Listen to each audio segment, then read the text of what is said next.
विधेयक बनाने का काम कर रहे हैं। हम तुम्हारे साथ हैं। किस तरह की प्राथमिकता रही, किन मुद्दों को लेकर जनता बीच जाओगे? क्या वो 4 बार की इमारती देवी भी है और वर्तमान विधायक बुलाया?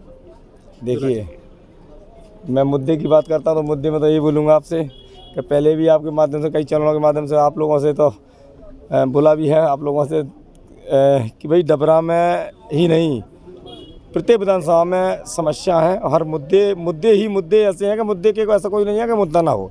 मैं आप समझ सकते हो इस बात को। लेकिन मैं ये कहूँगा कि जो राजनीतिक रोटियां सेक करके जनता को गुमराह करने का जो लोग काम कर रहे हैं, मैं उनसे लगातार 10 वर्षों से लड़ाई लड़ रहा हूँ उनके साथ में। उनने मुकदमे भी लगवाते हैं मेरे पे, उनने घेरने का भी काम किया, आराज को आने से लगाया। लेकिन हम राष्ट्रीय अध्यक्ष चंद्रशेखर आज़ाद जी के सिपाही हैं, बाबा साहब के बाबा संविधान को मानने वाले लोग हैं, जो भारत का संविधान है। मैं जनता के बीच में मैं जा करके मैं जनसंपर्क में डोर टू डोर जाता हूँ, काम करता हूँ। और काम तो मेरा लगातार कर रहे हैं। अभी तो चुनाव है, चुनाव से पहले भी जारी था और चुनाव के बाद भी जारी रहेगा। हारने जीतने की बात तो मैं करता ही नहीं हूँ, क्योंकि ये दोनों किसी भी प्रकार से टक्कर में हमारे में नहीं है। क्योंकि चंद्रशेखर आज़ाद जी का भी अपने 12 तारीख को भी देखा होगा, उससे पहले भी देखा होगा। चंद्रशेखर आज़ाद जी का 3 दिसंबर को हमारे राष्ट्रीय अध्यक्ष हैं, उनका जन्मदिवस है। और जन्मदिवस पे केवल एक ही गिफ्ट वो जनता से मांगते हैं। अगर मुझे प्यार करते हैं बहुजन समाज के लोग, जितने भी SC ST OBC माइनॉरिटी सामान्य वर्ग व्यापारी बंधु, जो भी जो पीड़ित हैं इन लोगों से, उनके साथ में मैं उनसे एक ही गिफ्ट मांगता हूँ कि बोले आप राजनीतिक पार्टी के, हमारी पार्टी है जो आज़ाद समाज पार्टी का चुनाव चिन्ह केतली और निशान दबाकर वोट दें, विजयी बनाने का काम करें।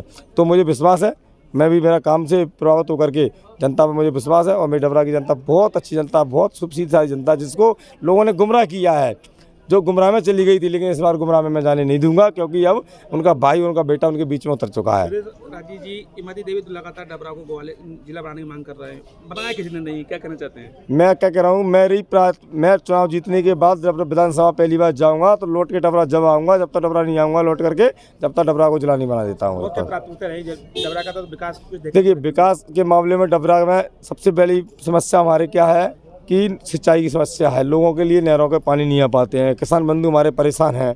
वहाँ पर हमारे महिलाओं के लिए सुरक्षा नहीं है, बेटियों के लिए छात्रावास नहीं है, महाविद्यालय नहीं है, उनको ग्वालियर पढ़ने के लिए आना पड़ता है।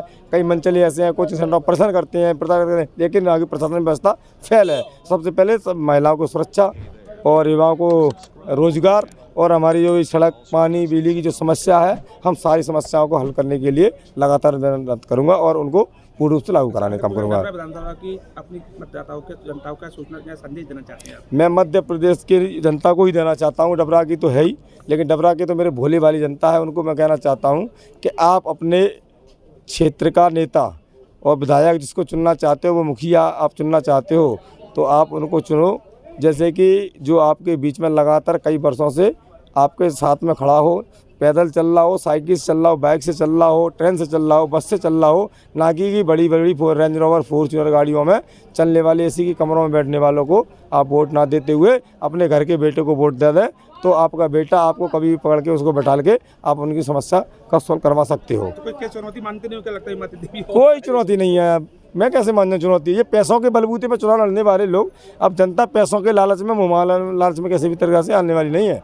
अब जनता समझ चुकी है। देखिए, पैसा कहाँ तक यूज करोगे आप 100 गाड़ी चला रहे हो। निर्वाचन आयोग को मैंने देखा है, मैं जल्दी निर्वाचन आयोग में शिकायत भी करूँगा दोनों की। 100 गाड़ियों की परमिशन को कहाँ से मिल जाती है? निर्वाचन का जो रूल है, संविधान के अधिकार के तहत, भारतीय संविधान में जो रूल है, उस रूल के हिसाब से गाड़ी चलने दूंगा। एक पहला प्रत्याशी उनके सामने ऐसा आया जो आवाज़ उठा सकता है, चाहे वो BJP हो, चाहे वो कांग्रेस हो। और हमारे जो भी हमारे प्रत्याशी हैं, राजेश कुशवाहा जी हमारे 14 ग्रामीण से हमारी पार्टी के ही प्रत्याशी हैं, उनने भी फार्म दाखिल किया है। इमरान खान जी हमारे 15 से, उनने भी आज नाम दाखिल किया है। हमारे 6 के 6 प्रत्याशियों का नाम दाखिल हो गया है। और 6 के 6 प्रत्याशी में से 6 की 6 विधानसभा आज़ाद समाज पार्टी चंद्रशेखर भाई आज़ाद की प्रत्याशी जीत के आएंगे हम मजबूरी के साथ। धन्यवाद।